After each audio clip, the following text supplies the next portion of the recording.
Merhaba arkadaşlar, örgü kanalıma hoş geldiniz.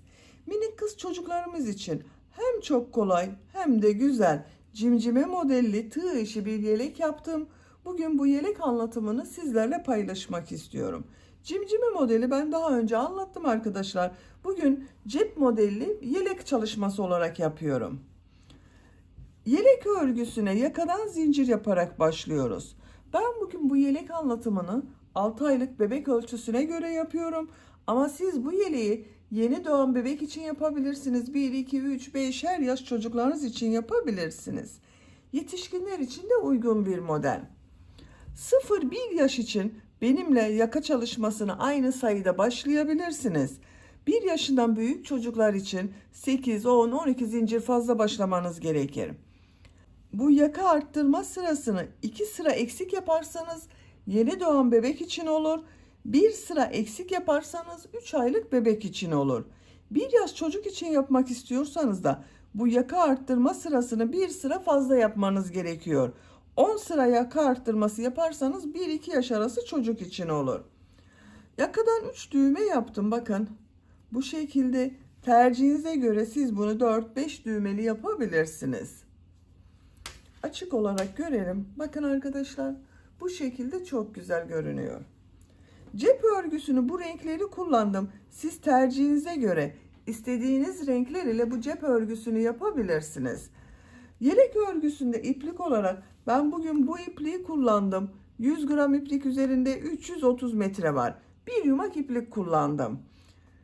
Ben bu renk ve bu marka ipliği kullandım. Siz bu yelek örgüsünde istediğiniz marka iplik ve renkleri kullanarak yapabilirsiniz. Tığ olarak 5 numara 3 milimetre tığ kullandım. Benim elim çok sıkı değil. Yaptığım örgüler yumuşak oluyor. Sizin eliniz sıkıysa yaptığınız örgü hem çok sert olur hem de ölçü benim yaptığım ölçüden daha küçük olur arkadaşlar. Onun için eliniz sıkıysa 3,5-4 milimetre tığları kullanırsanız daha güzel olur. Cep örgüsünde dediğim gibi istediğiniz renk iplikler ile yapabilirsiniz. Yelek ölçüsünü videonun sonunda ölçüyorum. Tekrar ölçerek zaman geçirmek istemiyorum. İplik tığı hazırlayalım. Hep birlikte bu kolay ve güzel tığ işi yelek örgüsüne başlayalım. Örgü kanalıma abone değilseniz abone olmayı unutmayın lütfen. Örgü kanalıma abone olmak ücretsiz. Örgü kanalıma ücretsiz abone olup orada bulunan zil şeklini dokunarak açık yaparsanız kanalıma video yüklediğim zaman ilk önce size bildirim gelir. Örgülerimden herkesten önce sizin haberiniz olur. İzlediğiniz videolarıma beğeni ve yorumlarınızı yaparsanız çok sevinirim arkadaşlar. Hepinize kolay gelsin. İyi çalışmalar.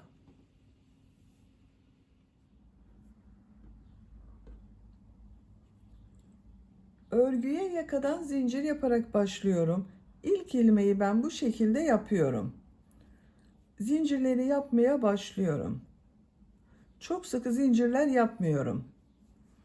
Bakın bu şekilde çok sıkı olmayan zincirler yapıyorum. 68 zincir yapalım. 68 zincir yaptım. Çok sıkı zincirler yapmadım. Bu 68 zincirin kaç santimetre olduğunu ölçüyorum. 28 santimetre zincir uzunluğu var.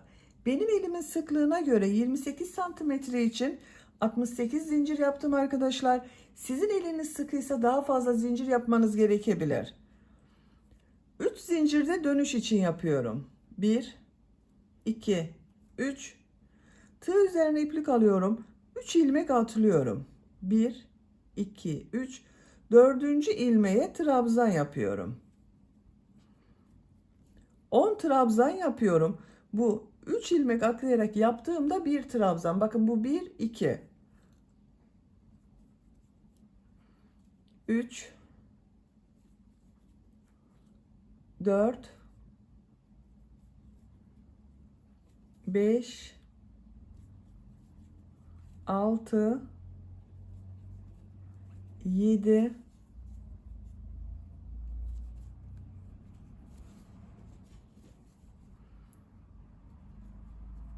8,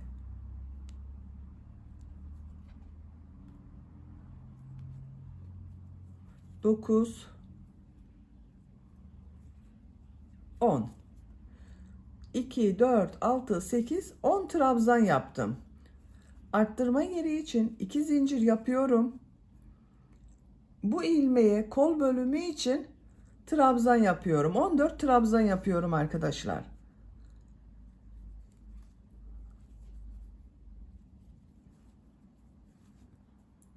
...14 trabzanı yapalım. Kol bölümü için 14 trabzan yaptım. 2, 4, 6, 8, 10, 12, 14. Arttırma yeri için 2 zincir yapıyorum. 20 trabzan yapıyorum.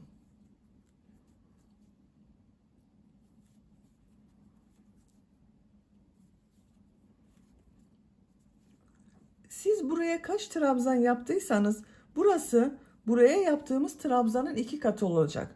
Ben buraya 10 trabzan yaptım. Buraya 20 trabzan yapıyorum. 20 trabzanı tamamlayalım. 20 trabzan yaptım. Bakın görüntüsü bu şekilde oldu. Arttırma yeri için 2 zincir yapıyorum. Kol bölümündeyim arkadaşlar. Bu kol için 14 trabzan yaptım. Buraya da 14 trabzan yapıyorum.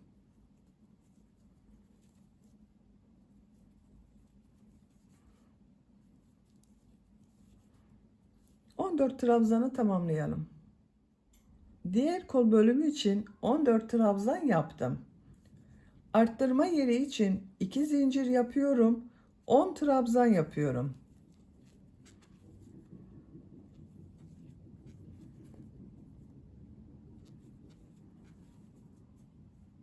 Sıra sonuna kadar devam edelim. 10 trabzanı yaptım.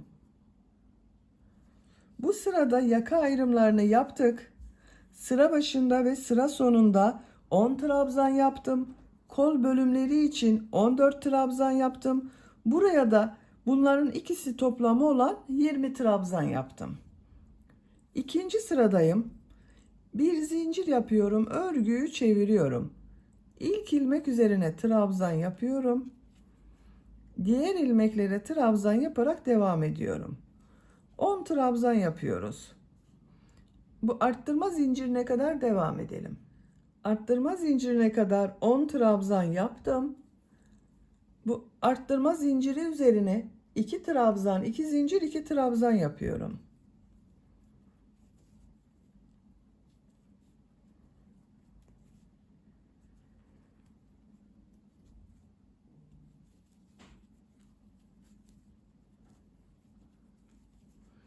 İki trabzan, 2 zincir, 2 trabzan yaptım. Kol bölümünde 14 trabzan yaptım arkadaşlar. 14 trabzan yapıyorum.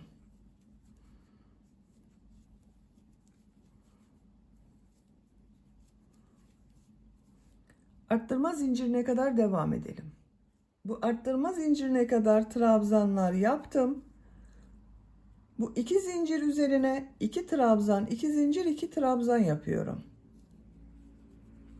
Arttırmaları 2 trabzan, 2 zincir, 2 trabzan şeklinde yapıyoruz. 2 trabzan, 2 zincir, 2 trabzan yaptım. Diğer ilmeklere trabzan yaparak devam ediyorum. 20 trabzan yaptım, 20 trabzan yapıyoruz.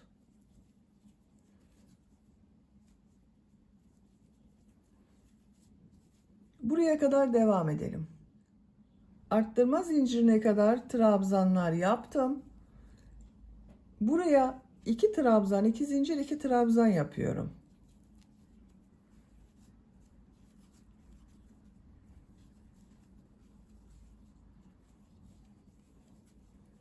Kol için 14 trabzan yapıyorum.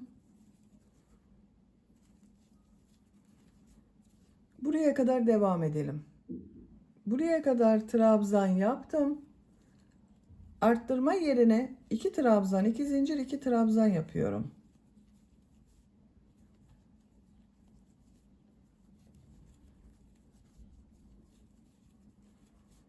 Bu 10 ilmek üzerine 10 trabzan yapıyorum. Sıra sonuna kadar devam edelim. Sıra sonuna kadar tamamladım. Sıra sonunda bakın bir alt sırada 3 ilmek atlayarak yaptığım bir trabzan var. Bunun 3. ilmeğe tığ takıyorum. Trabzan yapıyorum. Buraya da 10 trabzan yaptım arttırmadan sonra. Bir zincir yapıyorum, örgüyü çeviriyorum. Bu sırada yine arttırma yapacağız. Bu arttırma yerlerinde bir trabzan, iki zincir, bir trabzan şeklinde arttırma yapacağız. İlk ilmeğe trabzan yapıyorum. Diğer ilmeklere trabzan yaparak devam ediyorum. Buraya kadar devam edelim. Arttırma yapacağım yere kadar trabzanları yaptım. Arttırma zincirinin üzerine bir trabzan, iki zincir, bir trabzan yapıyorum.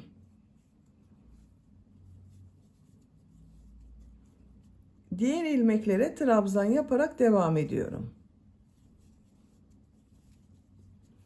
Arttırmayı bir trabzan, iki zincir, bir trabzan şeklinde yaptım. Buraya kadar devam edelim. Arttırma yerine kadar trabzanları tamamladım. Buraya yine bir trabzan, iki zincir, bir trabzan yapıyorum.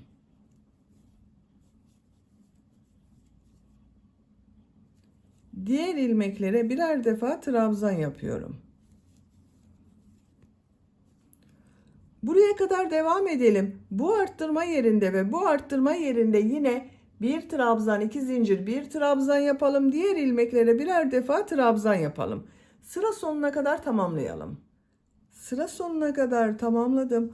Bu sırada bakın bu arttırma yerlerinde bir trabzan, iki zincir, bir trabzan yaptım. Dördüncü sıradayım. Bir zincir yapıyorum. Örgüyü çeviriyorum. Bu sırada arttırmaları 2 trabzan, 2 zincir, 2 trabzan şeklinde yapıyoruz. İlk ilmek üzerine trabzan yapıyorum. Diğer ilmeklere trabzan yaparak devam ediyorum. Arttırma yerine kadar devam edelim. Arttırma yapacağım yere kadar trabzanları yaptım. Arttırma zincirinin üzerine 2 trabzan, 2 zincir, 2 trabzan yapıyorum.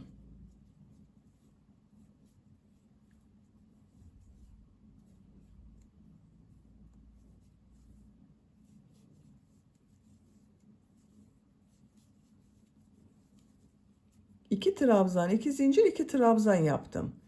Diğer ilmeklere birer defa trabzan yapıyorum. Buraya kadar devam edelim. Arttırma yapacağım yere kadar trabzanları yaptım. Buraya 2 trabzan, 2 zincir, 2 trabzan yapıyorum.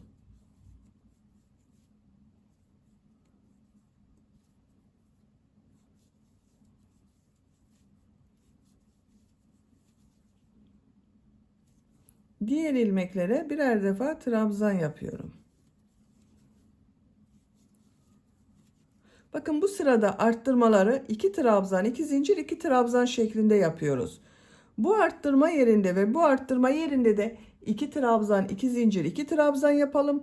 Diğer ilmeklere birer defa trabzan yapalım. Sıra sonuna kadar tamamlayalım. Sıra sonuna kadar tamamladım. Bakın arttırma yerlerinde 2 trabzan, 2 zincir, 2 trabzan yaptım. Diğer ilmeklere birer defa trabzan yaptım. Dördüncü sırayı bitirdik. Yakanın görüntüsü bu şekilde oldu.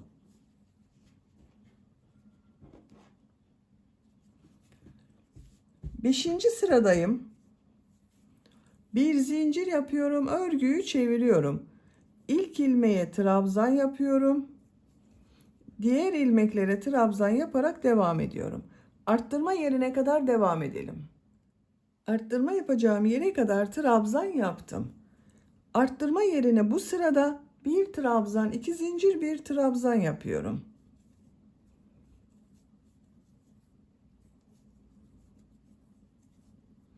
Diğer ilmeklere trabzan yaparak devam ediyorum. Arttırmalar bu şekilde devam edecek arkadaşlar. Bir sırada bir trabzan, iki zincir, bir trabzan şeklinde arttırma yapıyoruz. Bir sonraki sırada iki trabzan, iki zincir, iki trabzan yapıyoruz. Bakın 5. sıradayım. Bir trabzan, iki zincir, bir trabzan şeklinde arttırma yaptım. 6. sırada iki trabzan, iki zincir, iki trabzan. 7. sırada bir trabzan, iki zincir, bir trabzan. 8. sırada 2 trabzan, 2 zincir, 2 trabzan. 9. sırada yine bir trabzan, 2 zincir, bir trabzan şeklinde arttırmalar yapacağız. Yapacak olduğunuz çocuğun büyüklüğüne göre bu dönüşümlü olarak arttırmaları yaparak yakanın örgüsünü tamamlayalım. Roba örgüsünü arttırmalar yaparak 9 sıra tamamladım. Bir sırada 2 trabzan, 2 zincir, 2 trabzan yaptım. Bir sırada 1 trabzan, 2 zincir, 1 trabzan şeklinde arttırma yaptım. 1, 2, 3, 4, 5, 6, 7, 8, 9. Santimetre olarak ölçüyorum. 10 santimetre yükseklik var. Şu şekilde katlıyorum. Bakın arkadaşlar, böyle. Benim yapacağım ölçü için yeterli. Siz bir beden büyük olsun istiyorsanız bir sıra daha arttırma sırası yapabilirsiniz. 10 sıra olarak tamamlayabilirsiniz. Küçük yapmak istiyorsanız da benim yaptığımdan bir sıra önce bitirirseniz daha küçük ölçüde olur. 10. sıradayım. 10. sırada kol ve gövde bölümünü birbirinden ayırıyorum. Artık örgüye gövdenin örgüsüyle devam ediyorum. Bir zincir yapıyorum, örgüyü çeviriyorum. Bir sıra trabzan sırası yapıyorum. İlk ilmek üzerine trabzan yapıyorum. Diğer ilmeklere trabzan yaparak devam ediyorum.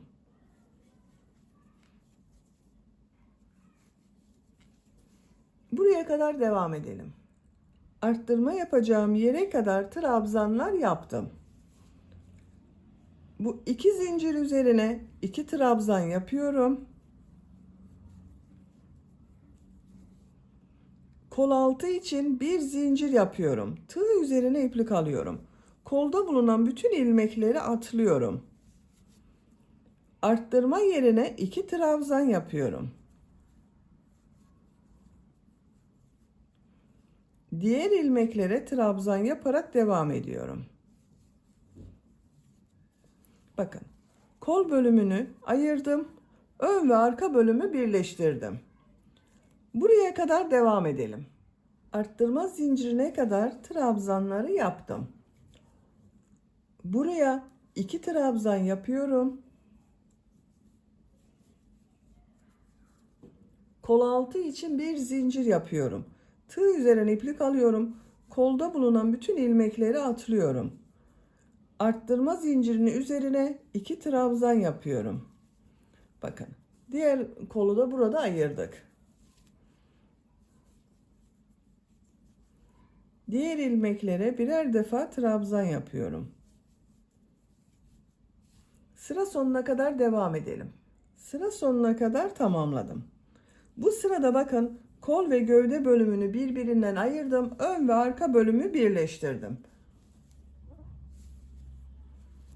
Artık örgü gövdenin örgüsüyle devam edecek. Bu sırada model yerleştirmeye başlıyorum. Bir zincir yapıyorum. Örgüyü çeviriyorum. İlk ilmeğe trabzan yapıyorum. Tığ üzerine iplik alıyorum. İkinci ilmeğe 2 trabzan yapıyorum.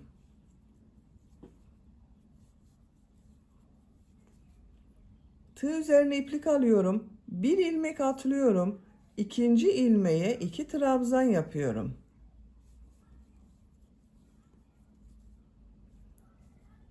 Bir ilmek atlıyorum. 2 trabzan yapıyorum. Aynı ilmeğe 2 trabzan yapıyoruz. Bir ilmek atlıyorum. 2 trabzan yapıyorum. Çok kolay arkadaşlar model. Bu şekilde sıra sonuna kadar devam edelim. Sıra sonuna kadar tamamladım. Son ilmeğe bir trabzan yapıyorum. Bu sırada bir ilmeğe 2 trabzan yaptık. Bir ilmek atladık. Bir ilmeğe 2 trabzan yaptık. Model bu arkadaşlar. Bir zincir yapıyorum. Örgüyü çeviriyorum. İlk ilmek üzerine trabzan yapıyorum. Tığ üzerine iplik alıyorum. Bu sırada bu 2 trabzan ortasına, bakın model yaptığımız 2 trabzan var. Bunun ortasına 2 trabzan yapıyorum. Tığ üzerine iplik alıyorum. Bu iki trabzanın ortasına iki trabzan yapıyorum.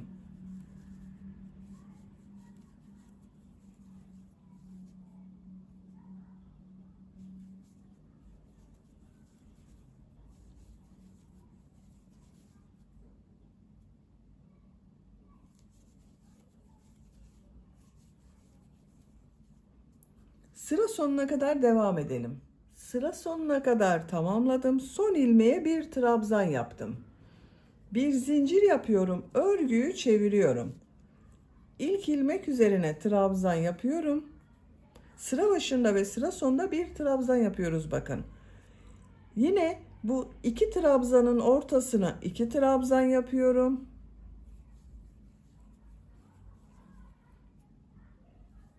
Model gördüğünüz gibi çok kolay.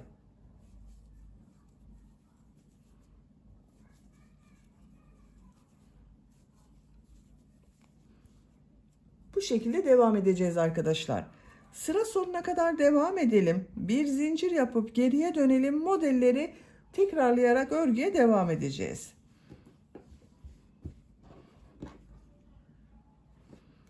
Yapacak olduğunuz çocuğun büyüklüğüne ve tercihinize göre bu model sırasını istediğiniz kadar tekrarlayarak gövdenin örgüsünü tamamlayalım. Gövde örgüsünü 18 model sırası olarak yaptım. 1, 2, 3, 4, 5, 6, 7, 8, 9, 10, 11, 12, 13, 14, 15, 16, 17, 18. Benim yapacağım ölçü için bu yükseklik yeterli. Santimetre olarak ölçüyorum. Kol altından yükseklik 18 santimetre yükseklik var. Ben bugün 6 aylık bebek için yapıyorum. Bu yükseklik yeterli arkadaşlar. Siz bu yüksekliği tercihinize göre 1-2 sıra eksik veya 1-2 sıra fazla yapabilirsiniz. Görüntüsüne bakalım. Bakın bu şekilde oldu. Burada bakın bitirdim. Bu uç bölümde pıtırcık modelleri yapıyorum. Bu ilk ilmek üzerine bir sık iğne, iki zincir, bir sık iğne yapıyorum.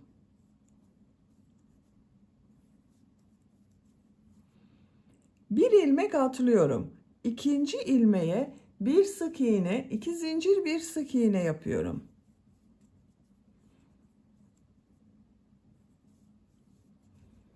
Bir ilmek atlıyorum. Bir sık iğne, iki zincir, bir sık iğne yapıyorum.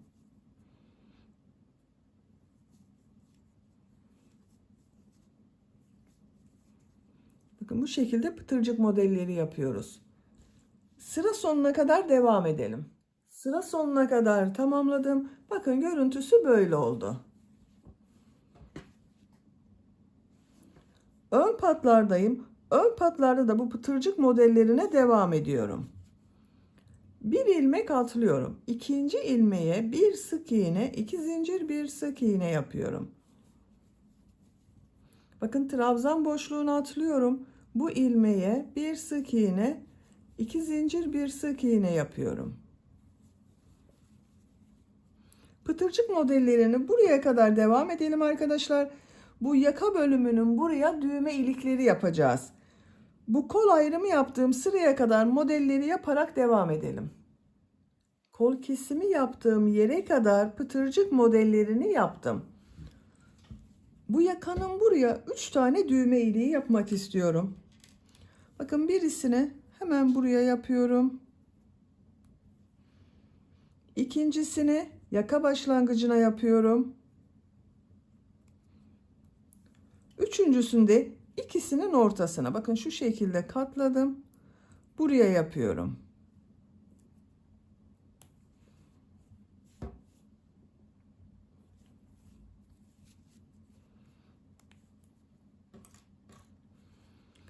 Trabzan sırasını atlıyorum. Bu ilmeğe bir sık iğne yapıyorum. Düğme iliği için 7 zincir yapıyorum.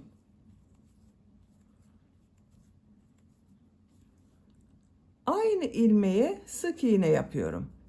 İlk düğme iliğini yaptım. Siz daha büyük düğme dikecekseniz arkadaşlar bunu 8 zincirde yapabilirsiniz.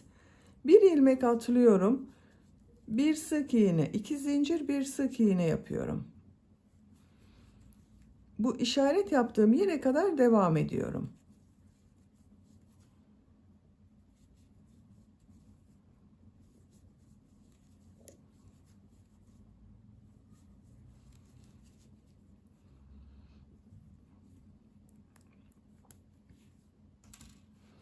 Bir, iki, üç pıtırcık modeli yaptım.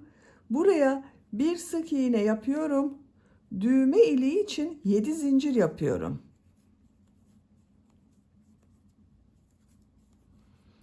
Aynı ilmeğe sık iğne yapıyorum. Bir sık iğne, 2 zincir, bir sık iğne yapıyorum. Bakın 2 düğme iliğini yaptım.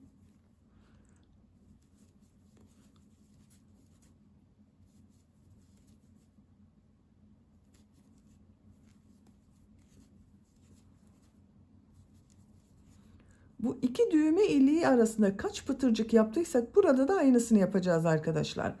Bakın burada 3 pıtırcık modeli yaptım. Buraya da 3 pıtırcık modeli yaptım. Bir ilmek atlıyorum. Bir sık iğne yapıyorum. Düğme iliği için 7 zincir yapıyorum.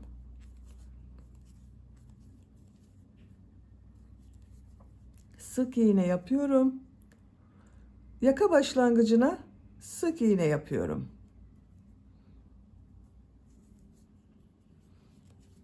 Bakın 3 düğme iliğini yaptım. Siz tercihinize göre tamamını düğmeli yapabilirsiniz. Buralara da 4-5 düğmeli olarak yapabilirsiniz. Yaka çevresinde sık iğne yaparak devam ediyorum. Her ilmek üzerine bir sık iğne yapıyorum.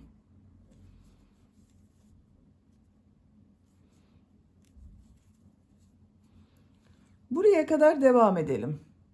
Yaka çevresinde sık iğne yaparak buraya kadar tamamladım. Görüntü böyle oldu bakın. Burada da pıtırcık modelleri yapıyorum. Burada yaptığım gibi pıtırcık modelleri yapıyorum. Düğme iliği yapmıyoruz arkadaşlar.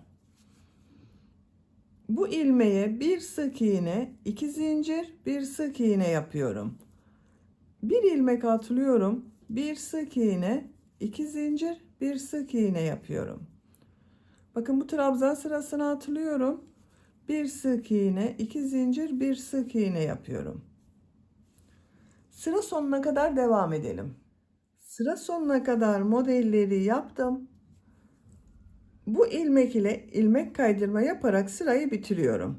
İpliği kesiyorum.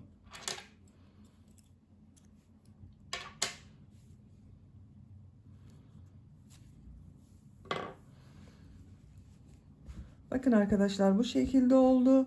3 düğme iliği yaptık. Buraya düğmelerini dikeceğiz. Şimdi kol örgüsünü yapalım.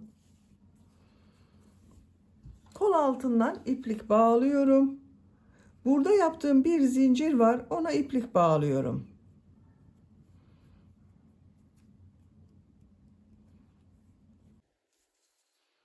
Buradan bir ilmek yapıyorum. Burada yaptığım pıtırcık modellerini yapıyoruz.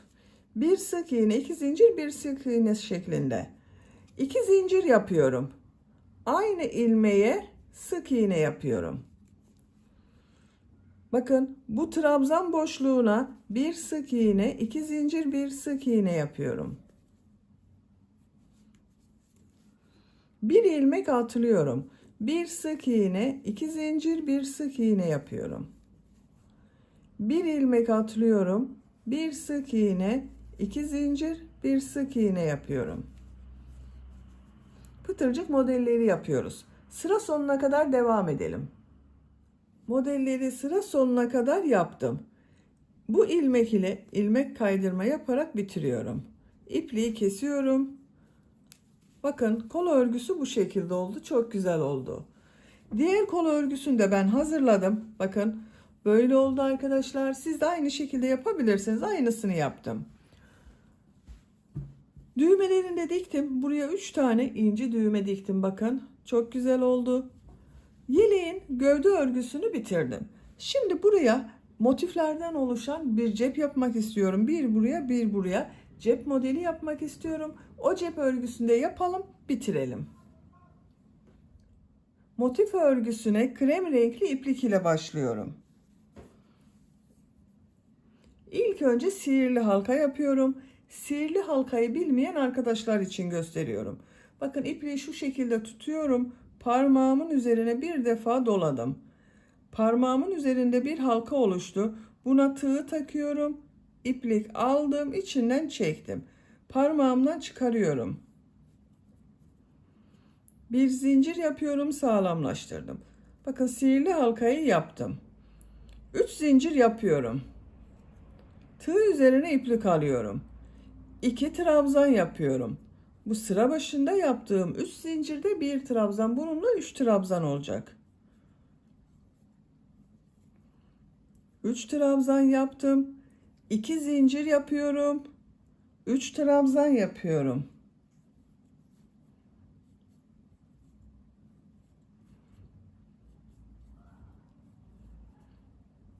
İki zincir yapıyorum. 3 trabzan yapıyorum.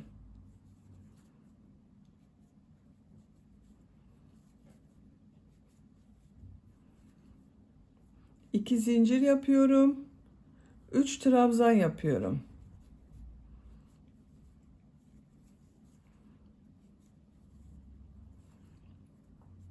Sihirli halka içine bakın üçlü trabzandan oluşan 1, 2, 3, 4 grup yaptım.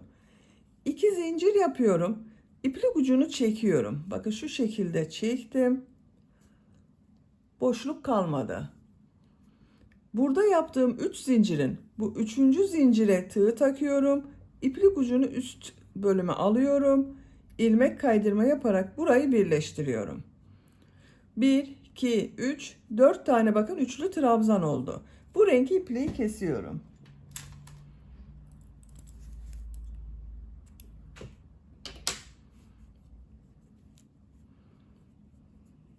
Bakın orta bölümü hazırladık.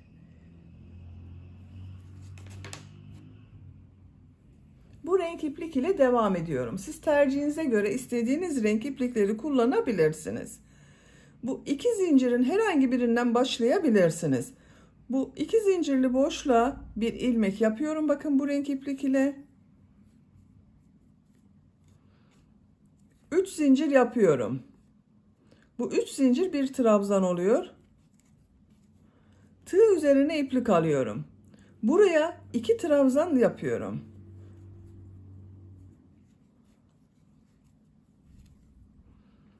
Bakın 3 zincirle birlikte 1, 2, 3 oldu. Tığ üzerine iplik alıyorum. Bu sırada bu iki zincirlerin üzerine 3 trabzan, 2 zincir, 3 trabzan yapacağız. Bu ilk başta yaptığımın yarısını yapıyorum bakın. Sıra sonunda buraya yine 3 trabzan yapacağız, 2 zincir yapacağız. Tığ üzerine iplik alıyorum. İplik ucunda şu şekilde içte tutuyorum. Bu iki zincirli boşluğa 3 trabzan, 2 zincir, 3 trabzan yapıyorum.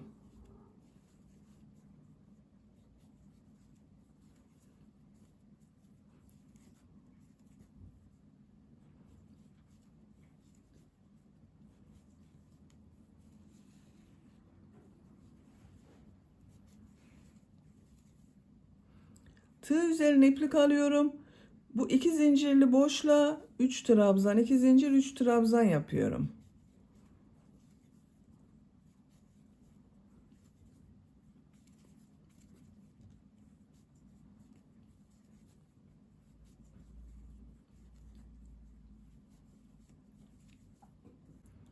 Tığ üzerine iplik alıyorum. 2 zincirli boşluğa 3 trabzan, 2 zincir, 3 trabzan yapıyorum.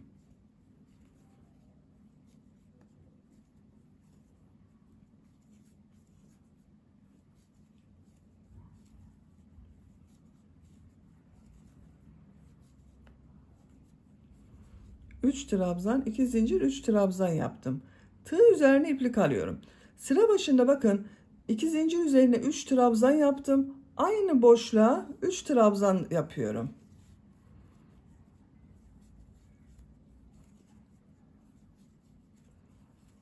3 trabzanı yaptım. Zincir yapmıyorum burada. Tığ üzerine iplik alıyorum. Bakın burada 3 zincir yaptım. Bu 3. zincir üzerine tığ takıyorum. İplik aldım. Çekiyorum. Hepsini içinden bir defada çekiyorum. Bakın burada bir zincir şekli oluşturduk. 1, 2, 3, 4 tane üçlü gruptan oluşan bakın grup yaptık arkadaşlar. Bu ipliği kesiyorum.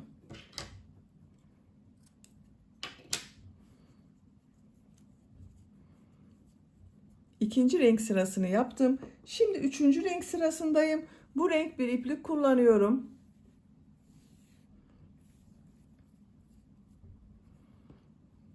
Yine herhangi bir iki zincirli boşluktan başlayabilirsiniz. Bakın buradan başlayalım bunu da. İlmek yapıyorum. 3 zincir yapıyorum. Tığ üzerine iplik alıyorum. Buraya 2 trabzan yapıyorum. 3 zincirle birlikte bakın 3 trabzan oldu. Tığ üzerine iplik alıyorum. Bu sırada bakın bu boşluğa da trabzanlar yapıyoruz. Yine üçlü trabzan yapıyorum. 3 tane trabzan yapıyorum. 1 2 3. Bu 2 zincir yaptığımız yerlere 3 trabzan, 2 zincir, 3 trabzan yapacağız. Bu ortada bulunan boşluklara da 3 trabzan yapacağız. Tığ üzerine iplik alıyorum. Bakın iplik ucunu da içinde tutuyorum. Buraya 3 trabzan, 2 zincir, 3 trabzan yapıyorum.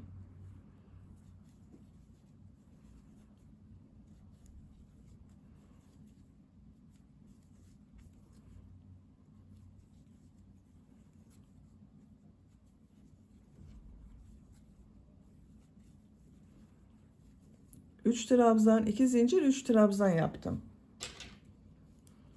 Bu renk ipliğin ucunu kesiyorum. Bakın burada temiz bir görüntü elde ettik. Tığ üzerine iplik alıyorum.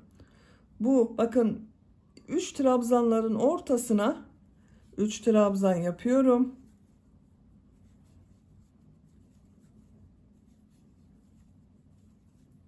Tığ üzerine iplik alıyorum. Bu 2 zincirli boşluğa 3 trabzan, 2 zincir, 3 trabzan yapıyorum.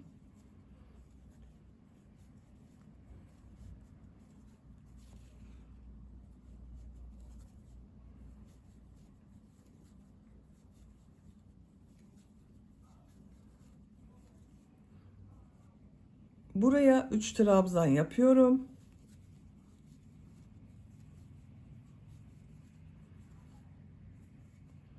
İki zincirli boşluğa 3 trabzan, 2 zincir, 3 trabzan yapıyorum.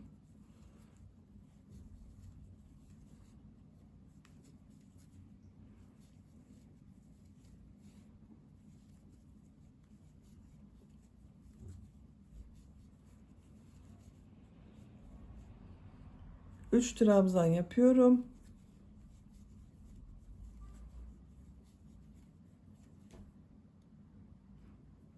Tığ üzerine iplik alıyorum. İlk başladığım bakın bu üçlü grubun yanına 3 tane trabzan yapıyorum.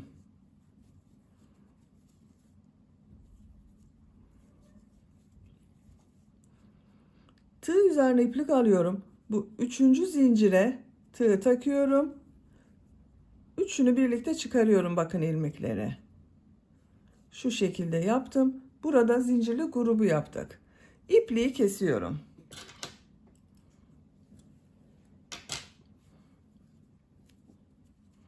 Bakın arkadaşlar bu şekilde oldu. Dördüncü sıradayım. Dördüncü sırada yine krem renkli iplik ile devam ediyorum.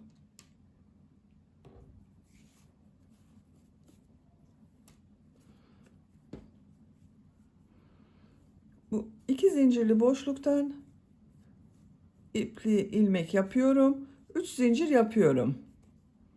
Tığ üzerine iplik alıyorum. 2 trabzan yapıyorum.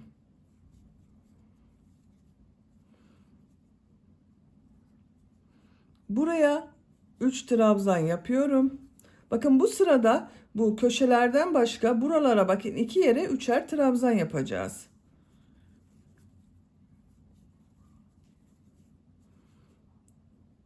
Diğer boşluğa da 3 trabzan yapıyorum.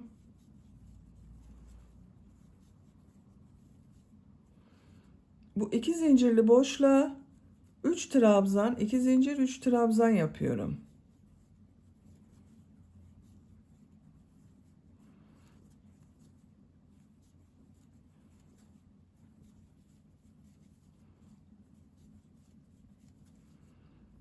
Üç trabzan yapıyorum.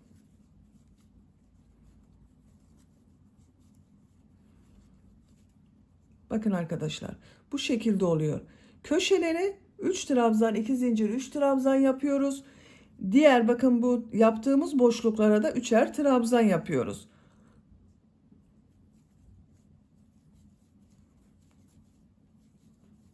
Biraz hızlı yapıyorum. Köşeye bakın 3 trabzan, 2 zincir, 3 trabzan yapıyorum.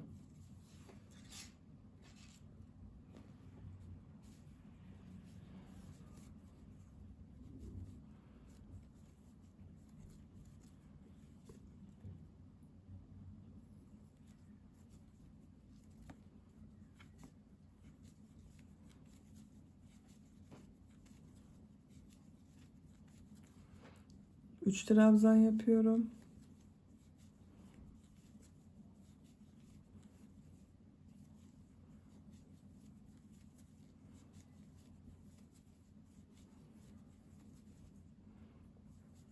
Üç trabzan, 2 zincir, 3 trabzan yapıyorum.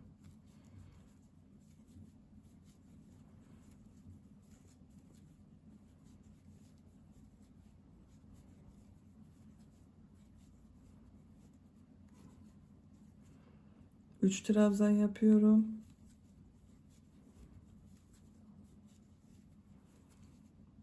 Üç trabzan yapıyorum.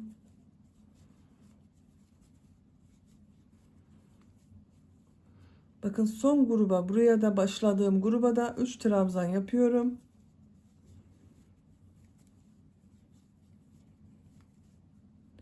Tığ üzerine iplik alıyorum. Üçüncü zincire tığ takıyorum. Yarım trabzan şeklinde yaparak bakın 3 ilmekten çekerek bitiriyorum. İpliği kesmiyorum arkadaşlar. Şimdi bunun çevresinden sık iğneler yapıyorum. Bakın görüntüsü böyle oldu. Sık iğne yapıyorum. İlmekler üzerine sık iğne yapıyorum. Her ilmek üzerine bir sık iğne yapıyorum.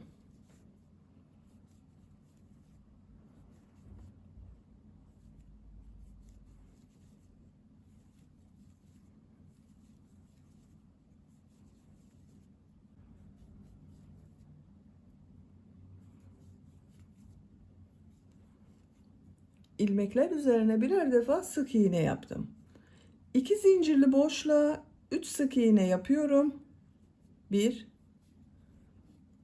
2 3. Diğer ilmeklere birer defa sık iğne yapıyorum.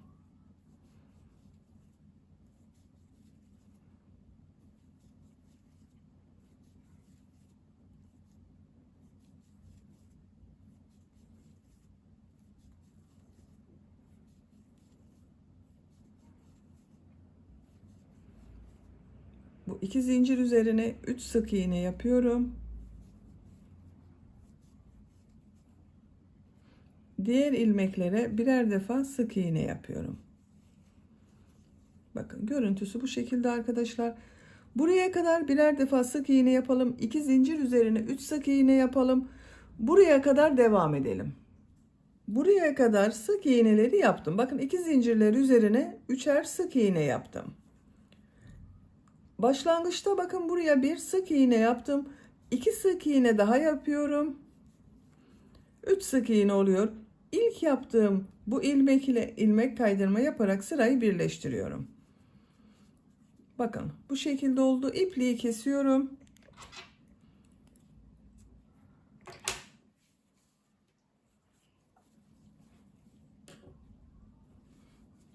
Motifin örgüsünü bitirdik. Şimdi bunu cep yapmak için çevresinden pıtırcık modelleri yapıyorum. 3 çevresinden pıtırcık modelleri yapıyorum. Bir tarafını boş bırakıyorum. Bu renk iplik ile pıtırcık modelleri yapıyorum. Siz istediğiniz renkleri kullanabilirsiniz. Bakın buradan herhangi bir yerden başlayabilirsiniz. Köşeden arkadaşlar. 3 sık iğne yaptım bu zincirler üzerine. Ortada bulunan ilmeğe tığ takıyorum. Pembe renkli iplik ile ilmek yapıyorum. Bir zincir yaptım, sağlamlaştırdım. Bakın bu ilmek üzerine bir sık iğne, 2 zincir, bir sık iğne yapıyorum. Pıtırcık modeli yapıyorum. Bir ilmek atlıyorum. İkinci ilmeğe bir sık iğne, 2 zincir, bir sık iğne yapıyorum. Bir ilmek atlıyorum.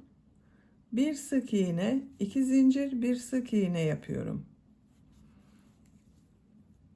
Bir ilmek atlıyorum. Bir sık iğne, 2 zincir, bir sık iğne yapıyorum. Bakın bu şekilde oluyor. Devam edelim. Buraya kadar tamamlayalım. Pıtırcık modellerini bakın 3 tarafında yaptım. Burayı boş bırakıyorum. En son pıtırcık modelini yaptım.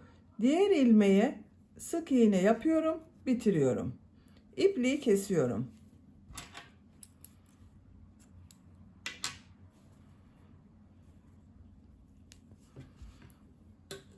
Bakın cep örgüsünün birisini hazırladım. Bu şekilde oldu. Bakın çok güzel oldu. Bunun aynısından bir tane daha yapalım. 2 cep örgüsü yapacağız arkadaşlar. Bakın ben diğer cep örgüsünü de hazırladım. Aynı ölçüde 2 cep yaptım. Şimdi bunu hazırladığımız bu yelek örgüsüne dikiyorum. Bakın şu şekilde ayarlama yapıyorum. İlk önce yerleştirelim. Böyle yaparsam iyi olur. Cepleri bu yeleğe dikmek için krem renkli iplik kullanıyorum. Bu son sırada bakın sık iğne yaptım. Oralardan dikme işlemini yapacağız. Bu şekilde iğneye iplik taktım. Ucuna düğüm yaptım.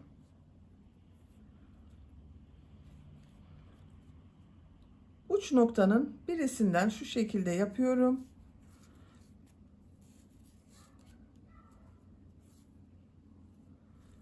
Bakın iplik arasından iğnenin ucunu takıyorum. Çıkmasın diye bakın bu şekilde yaptım. Şu şekilde üst tarafa alıyorum ipliğin ucunu. Bakın nereye dikeceğime bakıyorum. Buradan 1, 2, 3 model bırakıyorum. Mesafelerini ayarlıyorum. Şu şekilde dikme işlemi yapıyorum.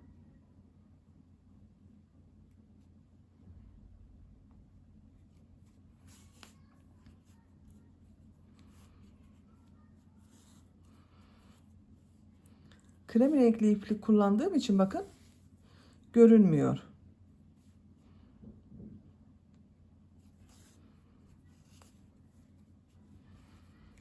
Bakın buraya birleştiriyorum. Bu şekilde cep örgülerini dikelim. 2 cebi bakın diktim ben. Bu şekilde oldu. Çok güzel oldu. Açık olarak görelim.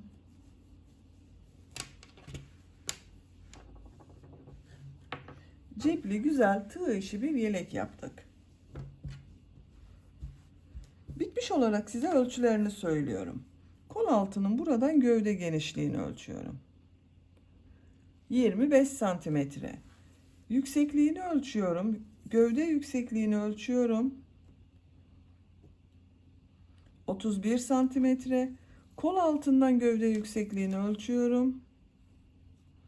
19 santimetre. Ben bugün 6 aylık bir bebek için yaptım. Çok güzel oldu. Bu ölçü sizin bebeğinizin kilosuna göre dar da gelebilir, geniş de gelebilir arkadaşlar.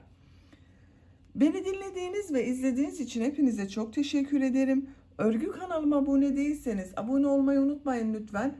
Örgü kanalıma abone olmak ücretsiz.